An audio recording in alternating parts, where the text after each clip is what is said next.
Regras para Radicais de Saul Alinsky. Análise do livro por Luciano Henrique. Uma palavra sobre palavras. Calma, está tudo bem agora. Reconheço que o capítulo anterior deve ter sido desconfortante, junto com o capítulo 7, onde ele exibirá suas famosas 14 táticas para a guerra política. É um dos que mais provocam indignação aos que não estão preparados para lidar com o sistema de pensamento esquerdista. Esse capítulo, por sua vez, fala a respeito do uso de 5 palavras-chave que são parte do contexto da guerra política e do motivo pelos quais tais palavras devem ser conhecidas em seus sentimentos originais e porque não podem ser substituídas por quaisquer outras mais, aspas, amenas ou com sentimentos diferentes. Alinsky sabe que as paixões humanas perfazem todas as áreas da política, incluindo o vocabulário. As palavras-chave da política normalmente resultam em respostas negativas, emocional e condicionada em termos psicológicos, por parte da maioria das pessoas. Ele lembra que a expressão, aspas, política, que significa, segundo o dicionário Webster, a, aspas, ciência e a arte de se governar, é normalmente vista em um contexto no qual está associada à corrupção. Assim como existe uma sensação negativa em relação à palavra política, o mesmo ocorre em relação às seguintes palavras: poder, autointeresse, acordo, ego e conflito. Estas se tornaram, segundo Alinsky, símbolos do mal, após terem sido continuamente distorcidas e deformadas. A ignorância política, para ele, é a doença que levou a este sintoma. Poder. Alinsky começa falando da palavra poder, tratando a seguinte objeção. Aspas, por que não utilizar outras palavras, aquelas que signifiquem o mesmo, mas sejam pacíficas e não resultam em reações emocionais? Ele defende várias razões para não fazer esta substituição. Primeiramente, porque o uso de expressões como aproveitamento de energia, ao invés da expressão poder, diluiria seu significado. Estes sinônimos purificadores não trazem todos os aspectos de amor e ódio, agonia e triunfo, além de angústia, todos associados a essa palavra, e isso nos levaria apenas a uma imitação ascética da vida, e não a uma observação da vida como ela é. O uso de outras palavras em lugar de poder significaria mudar o significado de todas as ações propostas por Alinsky. Ele defende que cedermos àqueles que não possuem estômago para a linguagem direta, insistindo em dourá-las com temperos brandos e intermediários, é perda de tempo, simplesmente porque, por causa de algumas travas mentais, eles não conseguem ou deliberadamente não irão entender o que estamos discutindo aqui. Ao rejeitar o significado real da expressão poder, estaríamos, de acordo com Alinsky, nos tornando avessos a pensamentos em termos honestos, vigorosos e simples. Mas a invenção de termos sinônimos e vazios de significado teria a única funcionalidade de nos tranquilizar, domando nossos processos mentais, fazendo-os se distanciar da estrada da vida principal, direcionada por conflitos, encardida e realisticamente sedimentada em poder. Ao escolhermos atalhos mais socialmente aceitáveis, com tonalidades mais adocicadas, apaziguadoras, respeitáveis e indefinidas, falhamos em obter um entendimento honesto das questões que viremos a enfrentar se formos agir.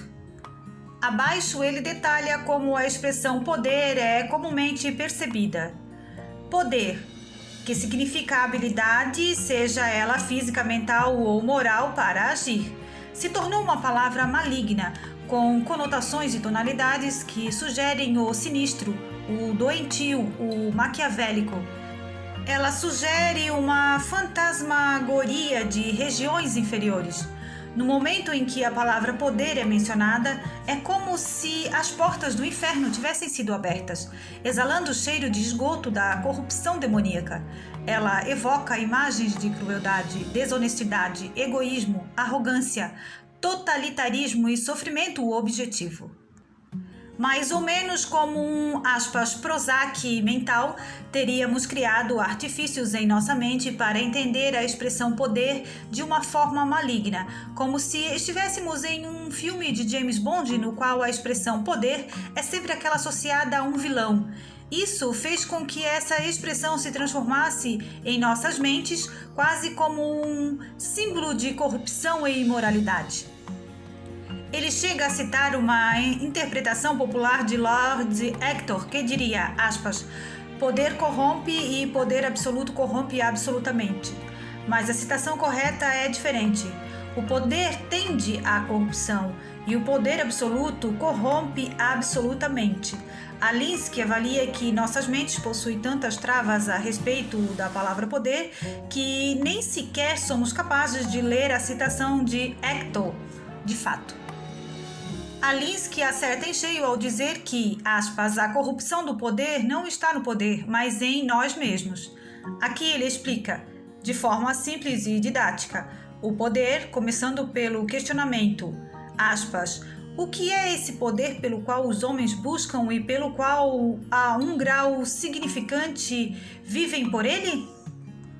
Poder significa a própria essência, o dínamo da vida. É o poder do coração bombeando sangue e sustentando a vida no corpo. É o poder da participação ativa dos cidadãos pulsando para cima, fornecendo uma força unificada para um propósito comum. É uma força essencial da vida sempre em operação, seja mudando o mundo ou se opondo à mudança. Poder ou energia organizada pode ser um explosivo que destrói vidas ou uma droga que as salva. O poder de uma arma pode ser utilizada para impor a escravidão ou para se obter a liberdade. Ele traz algumas citações de autores a respeito do poder. Alexander Hamilton, em The Federalist Paper, afirmou, aspas, o que é o poder senão a habilidade ou faculdade de fazer algo? O que é a habilidade de fazer algo senão o poder de empregar os meios necessários para sua execução? Pascal observou o seguinte, aspas, justiça sem poder é impotente, poder sem justiça é tirania. São Ignácio, fundador da ordem jesuíta, disse, aspas, para fazer bem algo, um homem precisa de poder e competência. Em resumo, em sua análise, ele mostra que vários players de várias denominações sempre utilizaram a palavra poder em seus discursos e escritos quando atuavam para mudar a história. Ele diz, então, que a escolha não é sobre poder ou não, mas sim sobre poder organizado ou poder desorganizado. A própria construção e manutenção da sociedade depende do aprendizado de como desenvolver e organizar instrumentos de poder para alcançar ordem, segurança, moralidade e a vida civilizada em si própria, ao invés da mera busca por sobrevivência física. Qualquer tipo de organização conhecida pelo homem, seja governamental ou não, só tem uma razão de existir, aspas, organização para o poder a fim de colocar em prática ou promover seu propósito comum. Alinsky concluiu sobre poder, aspas, conhecer o poder e não temê-lo é essencial para seu uso e controle construtivo. Autointeresse.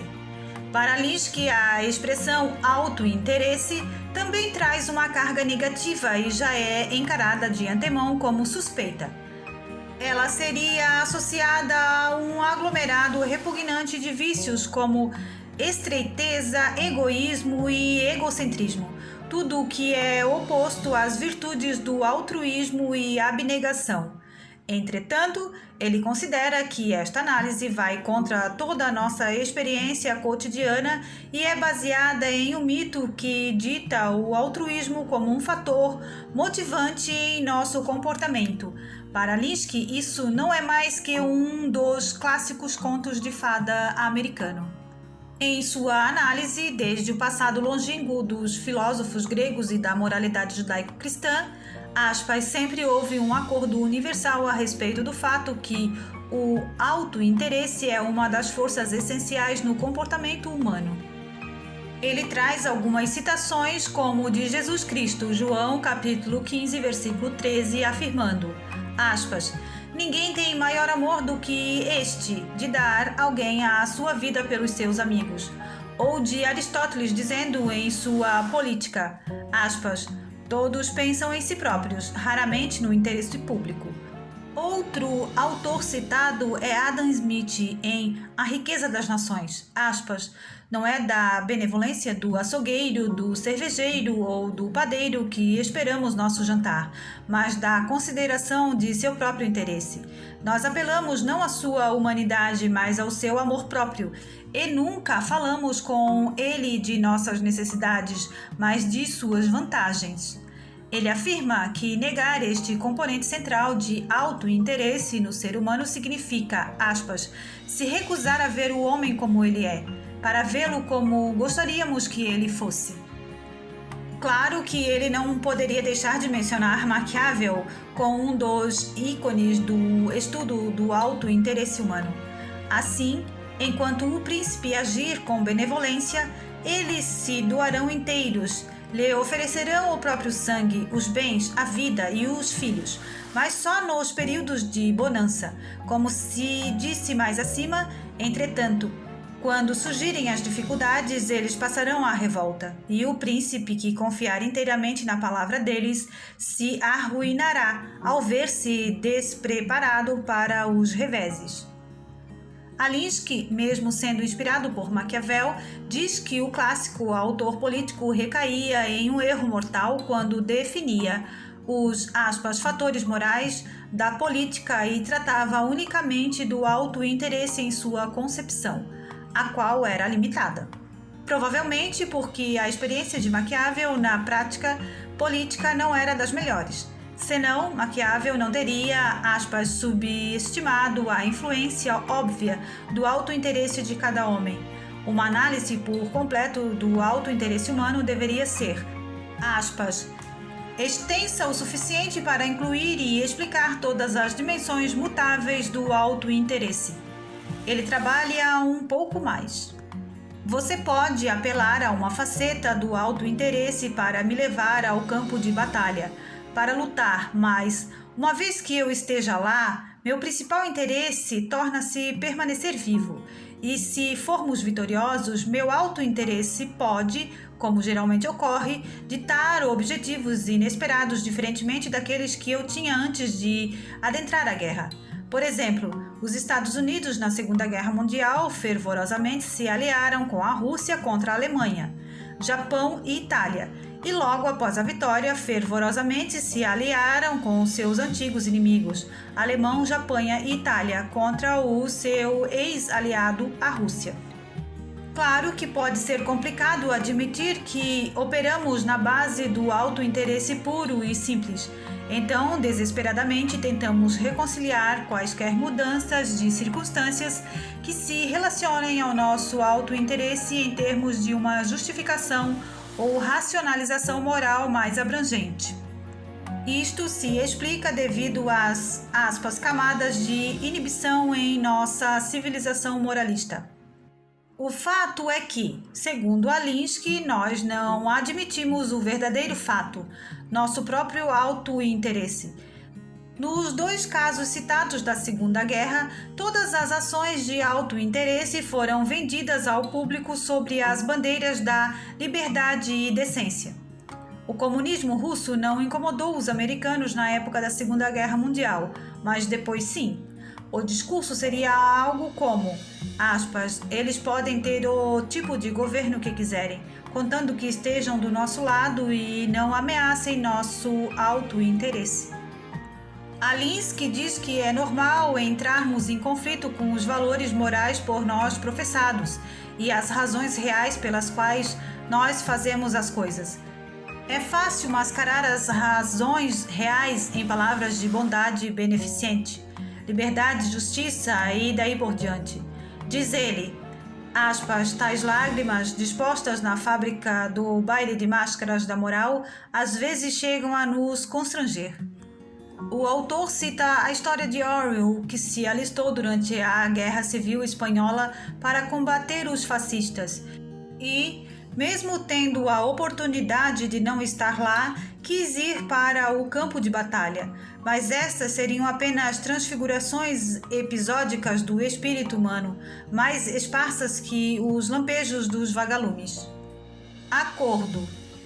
Outra palavra que para alguns significa fraqueza, vacilo, traição aos ideais, abandono de princípios morais, no mundo ideológico é uma palavra feia e repugnante. Mas para um organizador, acordo é uma palavra-chave e bela, parte presente do pragmatismo operacional. Diz ele, aspas, significa fazer um acordo, recebendo o respiro vital, normalmente a vitória. Quem começa com nada e demanda 100%, entrando em acordo por 30%, obtém um ganho de 30% em relação a nada. Em uma sociedade orientada a conflitos, estes somente são interrompidos vez por outra por acordos, os quais se tornam o início de novos conflitos, novos acordos e assim infinitamente. O controle do poder seria baseado em um acordo em nosso Congresso e entre os três poderes, executivo, legislativo e judiciário. Alinsky diz que qualquer sociedade desprovida de acordos é totalitária. Eis então que, para ele, e com muita razão, se uma sociedade aberta e livre pudesse ser definida em uma palavra, esta palavra seria acordo. Ego. Alinsky diz que as definições de palavras com tudo ou mais são relativas, dependentes principalmente da posição partidária do objeto da definição. Assim, seu líder é sempre flexível, orgulhando-se da dignidade de sua causa, é inabalável, sincero, um tático genial, sempre lutando a boa luta. Para a oposição, ele não tem princípios e caminhará na direção do vento, com sua arrogância mascarada por sua humildade falsificada, ele é dogmaticamente teimoso, um hipócrita, sem escrúpulos e antiético, e irá fazer qualquer coisa para vencer. Ele é um líder das forças do mal. Para um dos lados seria um semideus, para o outro um demagogo. Na definição de Alinsky, se um organizador não tem autoconfiança, isso significa que a batalha estaria perdida antes mesmo de ser iniciada. Ego, conforme define Alinsky, não tem nada a ver com egolatria, pois para ele nenhum organizador que se preze conseguiria animar as massas com arrogância e desrespeito pelos outros. Um ególatra afastaria as pessoas e as alienaria. Ao contrário, o ego é focado na autoconfiança. Para Alinsky, o ego de um organizador é mais forte e monumental do que o dos líderes. Segundo ele, o líder é direcionado por poder, enquanto o organizador é direcionado por criar. No caso de um ególatra, ao invés de alguém com ego forte, seria impossível respeitar a dignidade dos indivíduos, entender as pessoas ou desenvolver outros aspectos da personalidade que, segundo Alinsky, constituiriam um organizador ideal. Conflito. Outra expressão tomada como negativa pela opinião pública em geral. Para Alinsky, isso é consequência de duas influências na sociedade. A religião organizada por causa de sua retórica de dar a outra face. 2. Criação de uma mentalidade orientada à fuga dos conflitos, diz ele. Consenso é uma palavra-chave. Ninguém deve ofender ao outro. E hoje em dia nós vemos pessoas demitidas na mídia de massa por expressar suas opiniões ou sendo controversas. Nas igrejas, despedidas pela mesma razão, mas as palavras usadas são falta de prudência. E nos campos universitários, membros da faculdade são demitidos também pela mesma razão, mas as palavras usadas são dificuldades de temperamento. Alinsky conclui dizendo que o conflito é parte essencial de uma sociedade aberta e livre.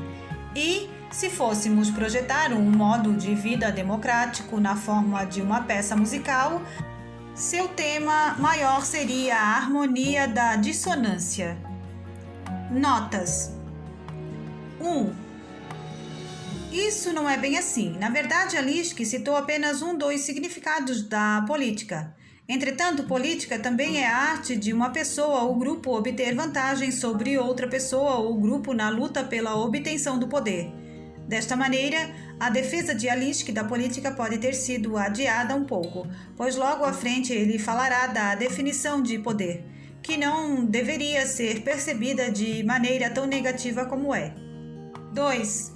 Já que, se ele desenvolve um modelo de ação para a tomada do poder, isso não é o mesmo que ter um modelo de ação para aproveitamento de energia.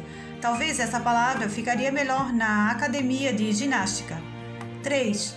Esse é um ponto interessante que tem tudo a ver com o meu empreendimento, levando os conceitos da guerra política para a direita, pois muitos leitores da direita de fato não possuem estômago para tal. É a vida. 4. Um conservador de direita não gostou desse tipo de abordagem em meu blog e escreveu o seguinte: o verdadeiro conservador pensa em valores, ele não se importa com o poder. Ele se importa em construir as bases de uma sociedade que seja sólida. No que lhe respondi, ele diz que o conservador não se importa com o poder, mas sim construir as bases de uma sociedade que seja sólida. Mas como farão isso se os oponentes da direita estão com o poder? Ele diz que os conservadores não têm ojeriza dos esquerdistas, mas a verdade é que os esquerdistas têm ojeriza dos conservadores, polarizam o discurso e capitalizam com isso, ou seja, mais uma ingenuidade da parte dele. Ele diz que os conservadores querem suar a camisa para que o mundo seja um lugar onde as pessoas possam resolver seus problemas sem enfrentar injustiças, mas as injustiças são inerentes à espécie humana.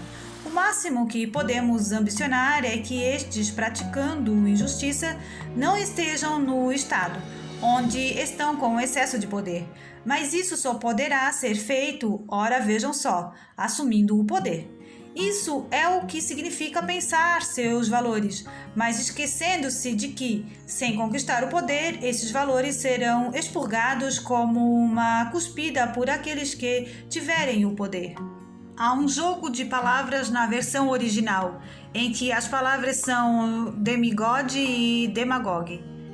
6. Que será tratado na própria sessão, mas fica em um nível acima dos líderes. 7. Por incrível que pareça, isso tem tudo a ver com a tese do duelo cético.